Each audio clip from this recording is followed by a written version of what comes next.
It's the Ross Tucker Football Podcast. Oh, yeah, it is.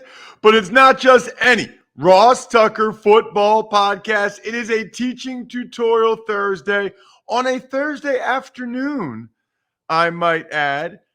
Recording at 4 p.m. Eastern Time, presented by DraftKings. Love me some DraftKings. Everything about them, including they're starting to have some football specials come out, some football offers. You know why?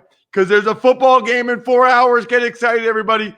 I am excited because it is live NFL action tonight. Yes, I know that the score doesn't count, but as I tweeted today already at Ross Tucker NFL, for over 50 dudes playing tonight, this is pretty much the biggest game of their lives. First preseason game, first impression, most playing time they'll get. Yeah, it matters. Believe me, a lot to those guys. You know what matters to Brian and I? Those of you that go the extra mile. Those of you that say, you know what? I've been listening to Ross for years, or I listen to Ross all the time. He always has these contests. I never do it. You know what? I'm gonna do one of these contests. I'm gonna be a winner. I want winners. I want people that want to win. People like Nicole Becker. Nicole retweeted one of our posts, either at, I think it was at Ross Tucker Pod. I don't think it was at Ross Tucker NFL earlier this week. Kudos to you, Nicole. By the way, do you realize we're 1 week away from me doing the Eagles game on TV and posting press box food, whatever it may be? I was feeling really good about it a couple months ago. Now it might be sandwiches in a bag again. I don't know. But whatever it is, I shall post, because that is how some people know me, as the press box food guy. My parents, so proud about that Princeton education, getting them a son who's the press box food guy. Anyway, Nicole Becker, you retweeted something at Ross Tucker NFL or at Ross Tucker Pod. Send me an email, ross@rosstucker.com. Let me know what you want. Signed picture, signed press pass. I'm going to have Steelers Eagles on Thursday night. Might have heard of those two teams. Or if you want a signed card, whatever you want, I got it for you. Sponsor confirmation email winner, Lem Houston. Now that is a familiar name. Lem, I think you've won before. Maybe the spread the word winner, maybe the YouTube shout out. I don't know, but you're a dude. You're always contributing, and it's much appreciated. He used the flowers code, and then the YouTube shout out, Steve Bender. Steve Bender subscribed to YouTube, youtube.com/Ross Tucker NFL. Commented on a couple videos. That's all it takes. It's that easy. Subscribe, free. Comment, free. Get a cameo style shout out that people pay money for. You get it for free. Anyway, it's Thursday. It's the last show of the week. Although you should absolutely listen to the Even Money podcast. Joe Dolan did his running back rankings, Tears of Dolan on the Fantasy Feast. Awesome week. Emory Hunt did the Big Ten. There's a lot to get to, but it's the last show of the week, which usually means it's Greg Cosell time. It's Big Show time. The Big Show. All right, Greg, I cannot wait to get some of your preseason viewing tips, preseason viewing habits in a couple minutes. But I do want to start with the news in Indianapolis. Carson Wentz out 5 to 12 weeks after the foot surgery. Very unfortunate for him. Again, I think we have to start, though, Greg, with Jacob Eason. You know, this is a guy that was the number one ranked player in the country when he went to Georgia. Obviously, you studied him before last year's draft. There's a chance this guy's going to start some games, maybe a bunch of games for the Colts. What do you remember about Jacob Eason? What can you tell us? Yeah, I've been around Jacob Eason, so I know him a little bit, and I saw him for the first time when he was going to be a senior in high school, and he looks the part. I mean, he was 6'5", 235 when he was in high school. I mean, he's got great size. He's essentially, Ross, a pocket quarterback. He's got some functional movement ability and some plus athleticism, but he will succeed or fail based on his ability to play efficiently, from the pocket. And there's so many things that go into that. A lot of the mental part of that he'll be learning on the fly. But I think the concerns you have with Eason, because there's no question he's got a big arm and can throw the ball, but the concerns you have with him have to do more with his pace and his touch, his ability to layer and feather throws when demanded, and obviously that's very much demanded in the NFL. I think what you'll see as well is I think you'll see teams, if he's the starter, heat him up a bit and see how he reacts to pressure. Because he's a young quarterback. He's, like I said, he's not immobile, but he's essentially going to play from the pocket, so you know where he's going to be. And I think you'll see him get heated up in situations where defenses have their sub packages on the field, which is where most of the pressure schemes come from. It comes from nickel and dime. I think that he's fortunate that he was with Frank Reich last year as a rookie. He had a chance, ideally, to really study at the altar of Phillip Rivers, who's as good as there is in the mental part of the game and understanding all the elements of quarterback play. But it's I guess what I would say is if I was the Colts, I would see if Jacob Eason can play.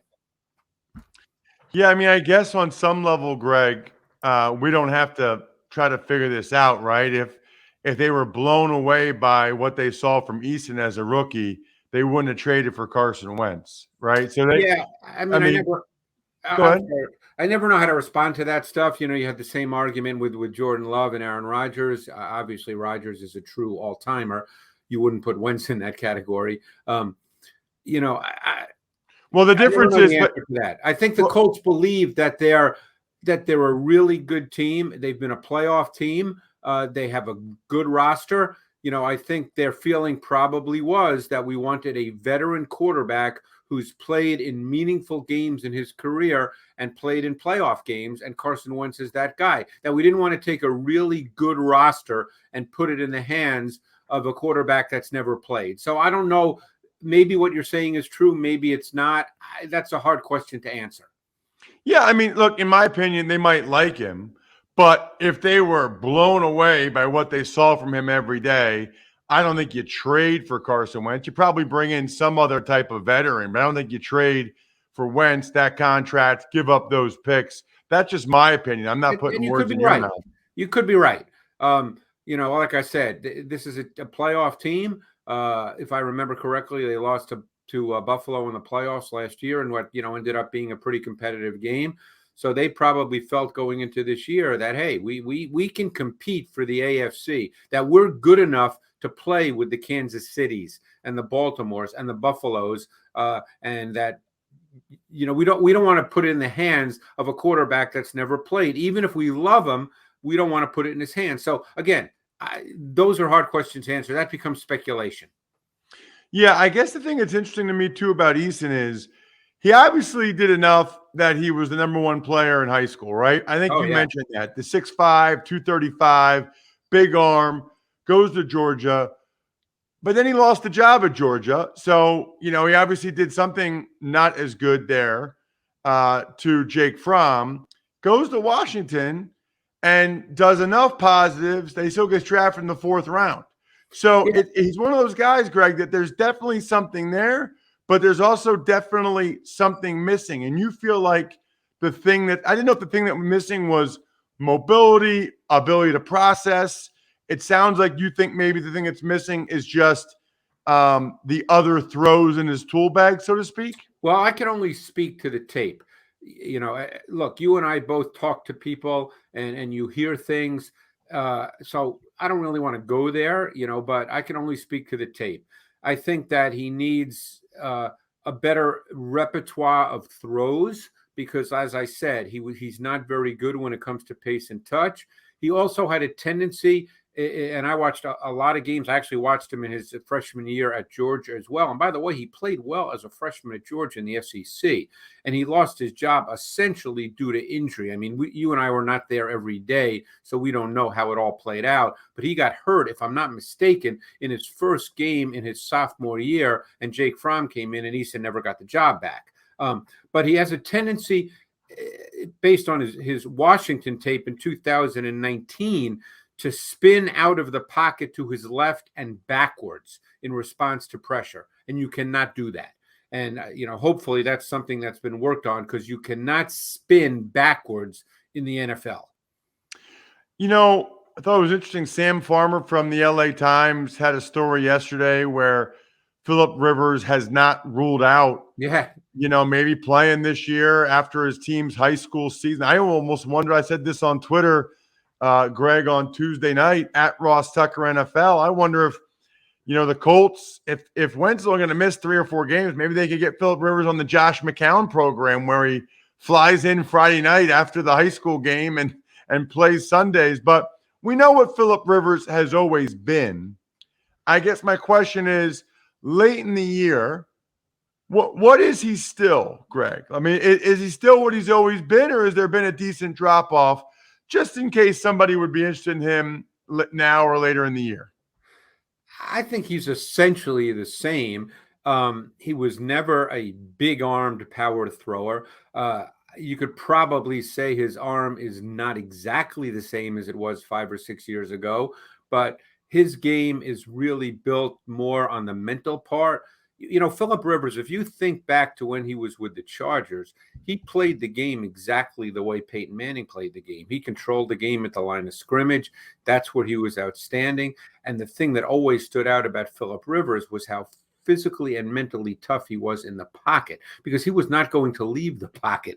That was not his game. He was a pure pocket player. And I can think back and see so many plays in my mind's eye where he just stood there knowing he was going to get hit, waiting as long as he could, making late in the down pocket throws. I think he's always been that guy, Ross. And I don't think that the way he played the position changed at all. This is who he is. The other guy I wanted to ask you about, Nick Foles.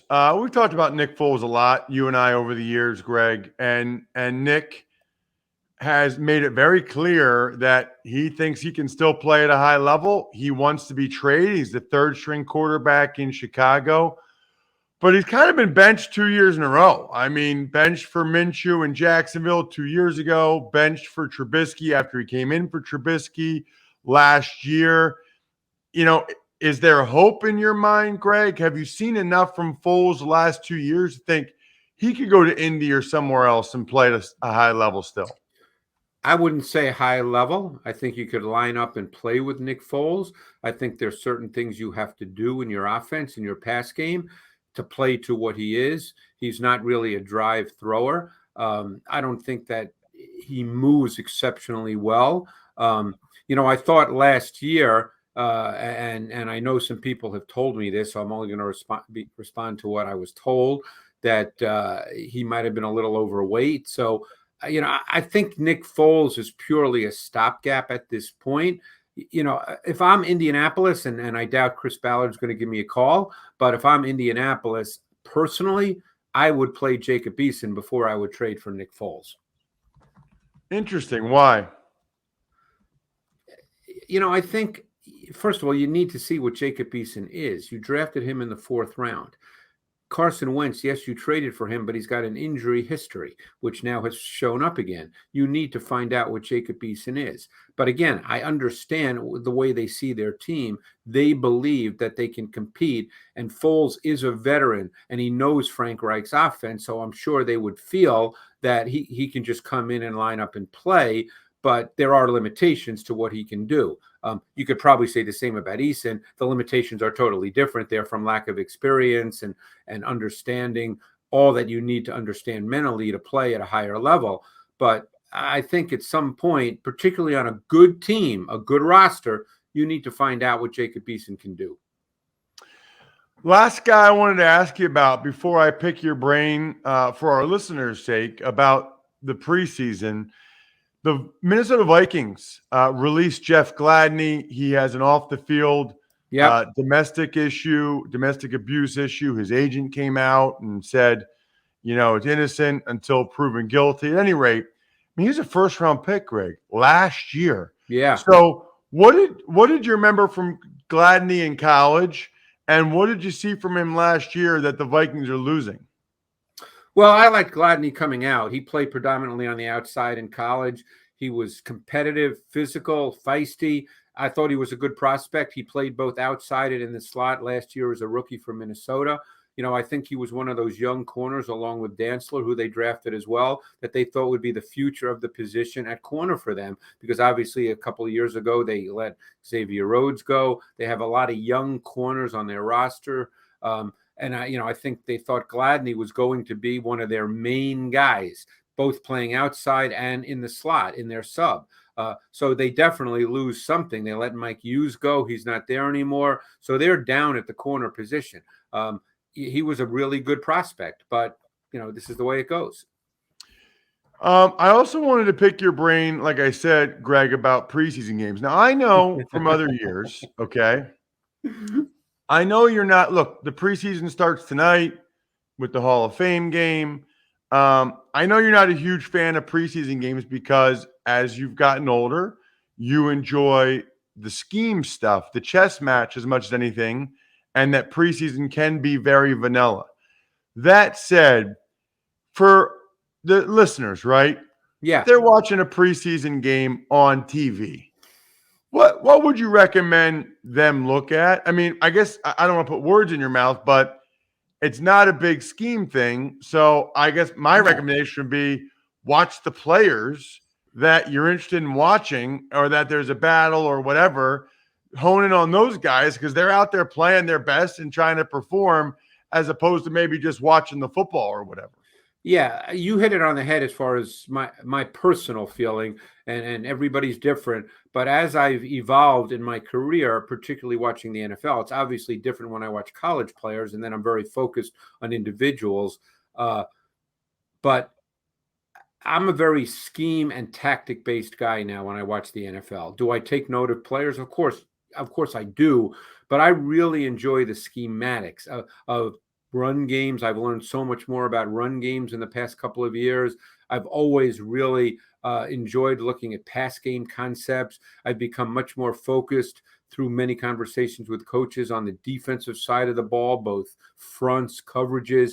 So I'm very scheme based when it comes to watching the NFL, which is why the preseason for me sometimes can be a hard watch. But I'm talking about watching the coaching tape.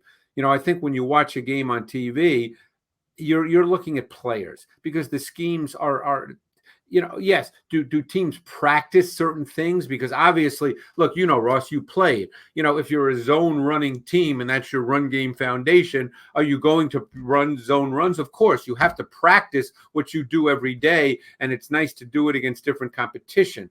But you're just working on the basics of it. You're not game planning for an opponent. You're not worried about what the defensive front is. You're not worried about how they play their linebackers. You're not worried about all their coverages, which, by the way, teams won't play anyway. So it's really individual based. And, I think for most teams, you tell me, I mean, you study this probably a lot more than I do. Wouldn't you say most teams, with few exceptions, know who their top 30, 35 players are right now, and it's really the bottom 10 or 12 on a given team? No question. It's actually, I would say less than that. I think they've got a pretty good idea who their top 43, 45 guys are. Yeah.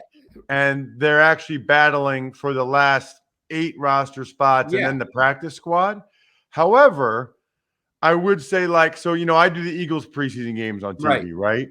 Like the left tackle battle between Mailata and Dillard, I would imagine they're both on the team, but that's real, right? They're going to find out who's starting, or a linebacker spot, or, who gets more snaps, Sweat or Barnett, or even the safety next to Anthony Harris for as long as Rodney McLeod's out. Like they know, in my mind, probably that Epps, is going to be on the team, but they want to know if he's going to be the guy that's starting back there.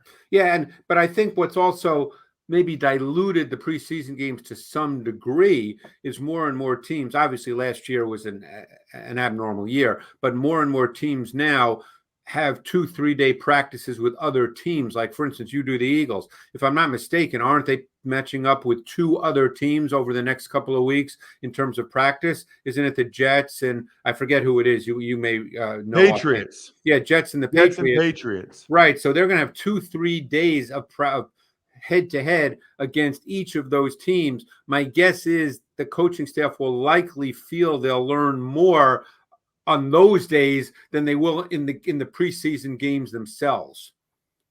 All right, I'm going to put you in a tough spot here, Greg. Oh, okay? boy, Ross, here we go. I'm going to name like 20 guys that are 20? going to the Hall of Fame this weekend, and I just want you to pick one guy that you want to talk about. Okay?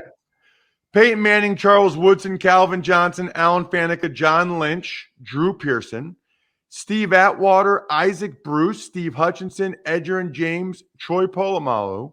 And these are some of the interesting ones. Harold Carmichael, Jimbo Covert, Bobby Dillon, Cliff Harris, Winston Hill, Alex Karras, Donnie Shell, Duke Slater, Max Speedy, and Ed Sprinkle. Pick one, Greg, that you think would be interesting. Like, I would want you to pick Harold Carmichael because my dad, people talk about it, but I didn't really see him play. Well, I love Harold. I know him personally, as you do too, I'm sure. But the guy I would love to talk about, and I will, is Isaac Bruce. Because I always thought Isaac Bruce was a big time receiver. You know, I'm not going to sit here and start making lists and say he should be in the conversation with this guy or that guy. But, you know, he caught, if I'm not mistaken, about 119 balls before the greatest show on turf, I think in maybe 1995 or 96, when I think Tony Banks was the primary quarterback for the Rams.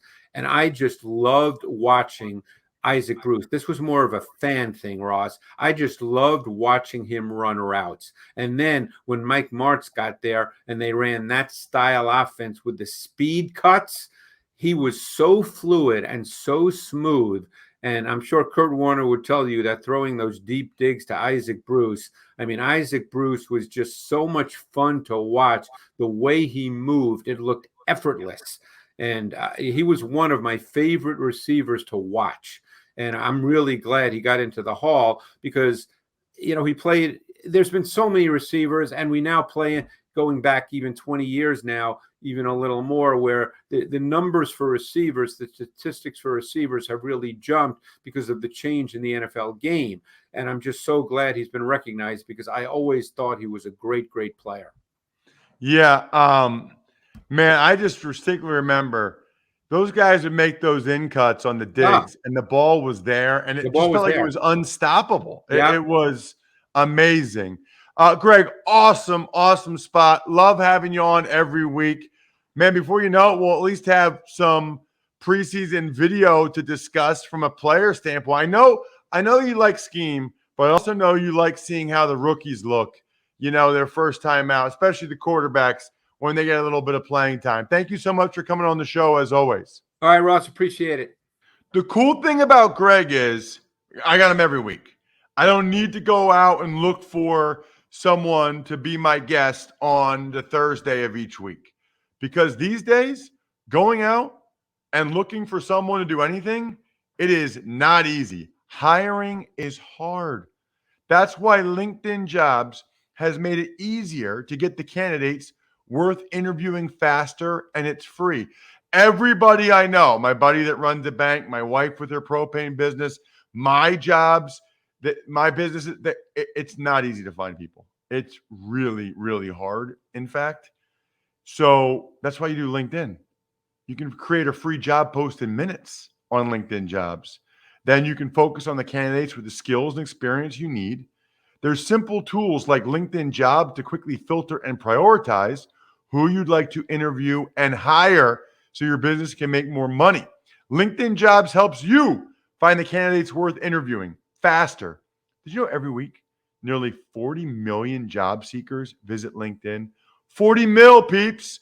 Post your job for free at linkedin.com/Ross. That's linkedin.com/Ross to post your job. Yeah, you, for free. Terms and conditions apply. Tuck's Takes. Well, you mentioned it with Greg Ross. Any other thoughts on the Hall of Fame enshrinement and the festivities going along with that this weekend? So I guess what I would say is it is what it is. Everybody's lives have been affected by the pandemic. Nothing was unscathed, but I think it's a little bit of a bummer for these guys. I mean, it's like 1, 2, 3, 4, 5, 6, 7, 8. And then, I mean, there's 8 guys going in like normal in the class of 2021. But then all the 2020 guys are, and there's like 20 guys in the class of 2020. So it's just a lot of people. And I guess it loses the luster a little bit for the 2021 guys, the 2020 guys, that they're going in at the same time, and it's kind of overwhelming. But ultimately, I think it's just the matter of you got voted in, you got that honor, people are recognizing how good you were, and you get to say you're a Hall of Famer. So I guess I'm just a little bit bummed for those guys, but I get it. I will say, I'm in this era where I played with and against a lot of these guys. Alan Faneca, Steve Hutchinson, the 2 guys going in, both really, really good players. Really good players. Somewhat similar. I think Faneca was more known for his pulling. Hutchinson more known for probably point of attack. He wasn't as much of a puller. So they had a little bit of different styles, but that was also because of the schemes that they played in. But man, it was fun to watch those guys on tape over the years. Tuck's Takes. The game tonight, Steelers, Cowboys. Who you got? Well, based on what Steve Fezzik said on the Even Money podcast this week, I've got the under, Bri. I've got the under. By the way, you see DK Sportsbook even tweeted that clip out. That was pretty sweet. They took a clip from our show about Steve saying take the under and tweeted it. That was a first. That was cool. Yeah, that's about it. Other than that, I know the starters won't play that much tonight. I don't care. I know most of the guys playing. It's Steelers helmets and uniforms, Cowboys helmets and uniforms. They're playing against each other. There's jobs on the lines. There's lives on the line. And I'm really looking forward to it. No idea who would win. I guess neither starting quarterback's playing. I think the Steelers probably have better backup, so I'll go Steelers. Tuck's Takes. Some of the recent signings include Bucs defensive coordinator Todd Bowles getting a 3-year extension to stay in Tampa. Jets signed veteran quarterback Josh Johnson, and the Titans signed quarterback Matt Barkley after cutting Deshaun Kaiser. So Bowles earned that via his defense's performance last year. He upgraded that unit significantly, and it was a big reason why they won the Super Bowl, obviously. And then for Josh Johnson, man, he's approaching legendary journeyman status. I think this is like the 17th time he got signed. I don't think it's the 17th team, but 17th time. That's pretty incredible. And then Matt Barkley, first of all, I'm surprised about Deshaun Kaiser. Watching him that redshirt freshman year at Notre Dame, maybe redshirt sophomore year, and meeting him when I did the blue gold game, I really thought that he would have a bright future. I'm not sure what happened there to Deshaun Kaiser, unfortunately. As for Matt Barkley, is he going to have a longer career than like Matt Leinart and Mark Sanchez? I think 2 guys that were like top 10 picks. It's probably close at this point if he hasn't already surpassed them. Tuck's Takes. The other news items include Bengals wide receiver Tyler Boyd saying that quarterback Joe Burrow looks, quote, iffy on his knee. Phillip Rivers says he hasn't ruled out coming back after his team's high school season is done. NFL senior VP of officiating Alberto Riveron is hanging it up. He's retiring. RG3 heads to ESPN, and the NFLPA is asking the NFL for daily testing again. So not good for Joe Burrow that Tyler Boyd saying he looks iffy on his knee. I mean, it's just not. There's no way around it. Boyd's been around long enough. He knows not to say stuff. That's not great. I think he was trying to give Joe an excuse for a poor performance thus far in camp, but that's concerning. Rivers, he did that Sam Farmer story, and then he talked to Mortensen and said there's no way he would come back until after his high school season, because I guess people like me started to speculate about him starting the first few games for the Colts. Riveron, wow, you want to talk about a guy that got pooped on a lot. I mean, Riveron got pooped on like very few people in NFL history have been pooped on. I mean, every single week, it seems like people were just ripping Riveron. He's probably, I don't know how old he is. I don't know what he's doing next. He's probably so happy to retire. I mean, that is a pressure cooker of a job. That's just criticism all the time. I guess RG3's done as a player. Supposedly he has an out that if a team wants to sign him, he can go do that. But what a unique career. I mean, rookie of the year, division winner. And I think I saw where he won 7 starts after that. 7 starts total the rest of his career after that. As for the NFLPA asking the NFL for daily testing, there's been enough breakthrough cases of this Delta variant on COVID that I think the NFLPA wants to make sure that their guys are safe and protected. I think they want to make sure. Now, some of the guys like Jimmy Graham aren't happy. Like, wait a minute, I got the vaccines. I don't have to do daily testing. Now I have to do daily testing anyway. So that's in that, and I can see the frustration there. But the NFLPA they don't want guys out and about, in New York, even if they are already vaccinated. I don't think they want guys in the facility that are positive because there's been enough breakthrough cases. So I kind of get that.